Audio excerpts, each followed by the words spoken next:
نحمدہ ونصلی علی رسولہ الکریم خیر جزاکم اللہ بیٹھے اما بعد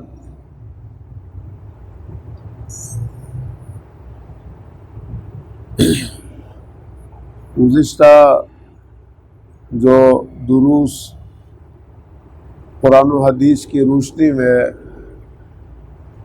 حضور نبی کریم صلی اللہ علیہ وسلم کے ختم نبوت کے حوالے سے ہمارے تھے، الحمدللہ آج وہ سلسلہ پھر دوبارہ شروع ہو رہا ہے۔ بعض ساتھیوں کو معلوم ہے، بعض کو نہیں، جمعہ اور پیر یہ 2 دن عشاء کے بعد 7، 8، 9، 10 منٹ ہمارا درس ہوتا ہے۔ ہفتے میں 2 درس ہوتے ہیں ختم نبوت کے عنوان سے، تاکہ آپ کو معلوم ہو کہ قرآن کیا کہہ رہا ہے اور قادیانی نے کیا تصرفات اور تخریفات کی ہے۔ تو اس حوالے سے یہ ہمارا درس چلتا رہتا ہے اور انشاءاللہ آئندہ بھی چلے گا انشاءاللہ۔ اور میں نے جو ہمارے مبلغ ہے عالمی مجلس تحفظ ختم نبوت کی، اس کو بھی میں نے کہا ہے کہ آپ بھی کبھی آیا کریں، کہ اس طرح جب ہمارا ناغہ ہو تو اس میں آپ جو ہے موجود ہو اور آپ درس دیا کریں۔ بہرحال تقریباً 1 مہینے کے تعطل کے ساتھ آج دوبارہ درس شروع ہو رہا ہے۔ اسلامی عقائد میں اور اسلامی عقیدے کے مطابق یہ بات ایک خاص امتیاز کے ساتھ نمایاں ہے کہ جملہ انبیاء علیہ الصلاۃ والسلام معصوم عن الخطا تھے۔ یہ ہمارا عقیدہ ہے۔ کیا ہے؟ عقیدہ ہے کہ تمام انبیاء پاک تھے، طاہر مطہر معصوم عن الخطا تھے۔ یہ ہمارا عقیدہ ہے۔ اور اللہ کی نافرمانی کا ان سے شائبہ بھی نہیں ہو سکتا۔ اگر قرآن نے کبھی یونس علیہ السلام کے لیے یا آدم علیہ السلام کے لیے عصا کا لفظ استعمال کیا تو وہ ان کا رتبہ ہے اور اللہ کی طرف سے ڈانٹ ہے، وہ ان کا آپس کا معاملہ ہے۔ لیکن امت کو یہ بات سمجھائی گئی کہ ہر نبی وہ معصوم اور پاک ہے، اور وہ اپنی مرضی سے نبی نہیں بنتا، وہ اللہ کا انتخاب ہوتا ہے۔ اللہ جس کو چاہے تو اس کو نبی بنائے۔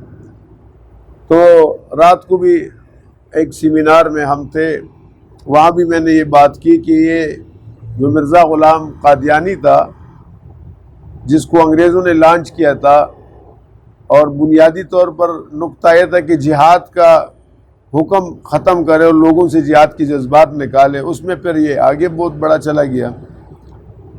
تو یہ سارق تھا، بہت بڑا چور تھا کہ اسلامی اصطلاحات کو چوری کی ہے۔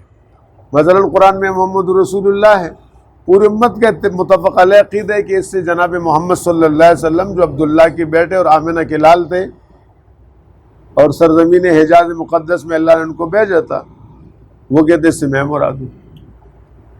عیسیٰ علیہ السلام کا ذکر آتا ہے، کہتے ہیں اس سے میں مراد ہوں۔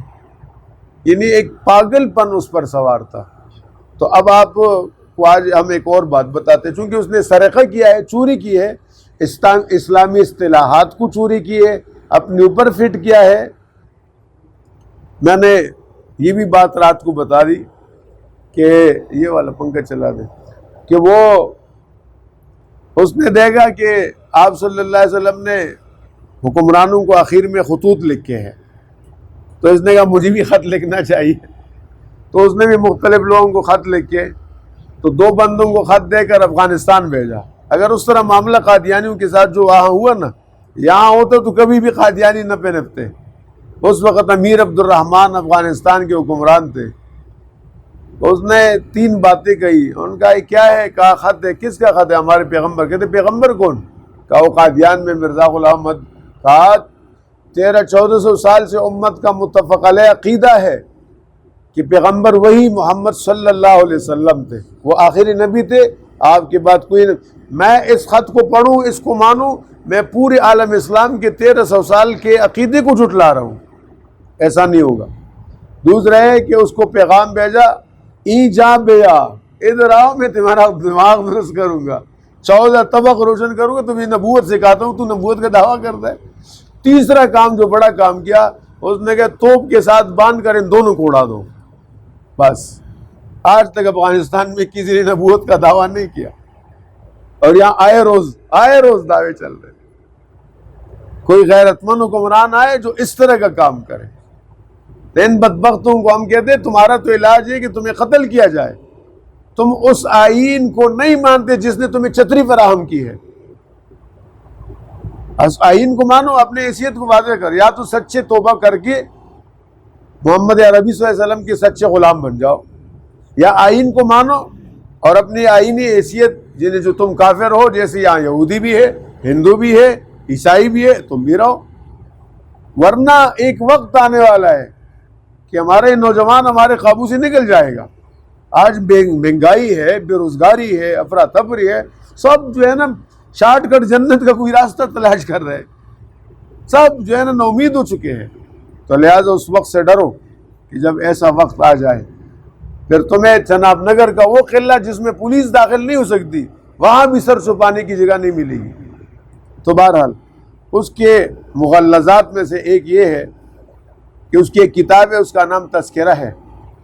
اس کتاب کے تذکرہ کے صفحہ 674 صفحہ پر وہ لکھتا ہے، ما انا الا کالقرآن وسیظہر علی یدی ما ظہر من الفرقان، کہ میں تو بس قرآن ہی کی طرح ہوں۔ یعنی اس منحوس کو دیکھو، اس دجال ناپاک مجسم غلاظت کو، کہ وہ اپنے آپ کو قرآن قرار دے رہے۔ ہمارے نبی نے بھی اپنے آپ کو قرآن نہیں قرار دیا۔ ایک موقع پر حضرت عائشہ رضی اللہ تعالیٰ عنہا سے کسی نے پوچھا کہ آپ صلی اللہ علیہ وسلم کے اخلاق کیسے تھے؟ قرآن نے کہا انک لعلی خلق عظیم، آپ اخلاق کے بلند مقام پر ہے۔ تو حضرت عائشہ رضی اللہ عنہا نے کہا کہ کان خلقہ القرآن، آپ صلی اللہ علیہ وسلم کا اخلاق قرآن تھا۔ مطلب یہ کہ قرآن نے جن اخلاق کی تبلیغ کی ہے حضور پاک صلی اللہ علیہ وسلم کے جسم مبارک میں وہ موجود تھے۔ تو یہ حضور نے بھی اپنے آپ کو قرآن نہیں کہا، نقطہ سمجھ رہے؟ آپ صلی اللہ علیہ وسلم نے بھی اپنے آپ کو، اور یہ بدبخت کیا کہہ رہے؟ اس کی کتاب کا نام کیا ہے؟ تذکرہ۔ کیا نام ہے؟ تذکرہ۔ اس کا صفحہ نمبر ہے 674۔ اس میں وہ لکھتا ہے ما انا الا کالقرآن، میں تو قرآن ہوں، اور میرے ہاتھ پہ قریب وہی ظاہر ہوگا جو فرقان سے ظاہر ہوا۔ یعنی ڈبل اپنے آپ کو، فرقان بھی قرآن کا نام ہے اور قرآن بھی قرآن کا نام۔ کہتے ہیں میں قرآن ہوں اور میرے ہاتھ پر وہ چیز ظاہر ہوں گے جو فرقان سے ظاہر ہوتا ہے۔ تو یہاں بھی اپنے آپ کو قرآن بھی قرار دے رہے، فرقان بھی۔ یہ بہت بڑی توہین ہے جو اس نے قرآن کریم کی ہے۔ تو لہٰذا میں ان ساتھیوں کو یہ باتیں سمجھاتا رہتا ہوں مختصر وقت کے لیے۔ 8 منٹ ہماری پورا ہو گئے، کہ کل کوئی آپ سے پوچھے کہ قادیانی کون ہے تو آپ کو کچھ معلوم تو ہو۔ اس نے نبی کی توہین کی ہے، اللہ کی توہین کی، عیسیٰ علیہ السلام کی ہے، انبیاء کی ہے، ازواج مطہرات کی ہے، فرشتوں کی ہے، صحابہ کی ہے، قرآن کی بھی کی ہے۔ اللہ تعالیٰ اس کی شر سے ہمیں محفوظ فرمائے۔ الحمدللہ رب العالمین والعاقبۃ للمتقین، الصلاۃ والسلام علی رسول اللہ۔ یا اللہ ہمارے ان ساتھیوں کو جو یہاں بیٹھے اجر عظیم عطا فرمائے، اور میرے رب میرے مولا ان کو رسول اللہ کی شفاعت نصیب فرمائے، ان کی پریشانیاں دور فرمائے، تنگ دستیاں دور فرمائے، ان کو صحت اور عافیت نصیب فرمائے۔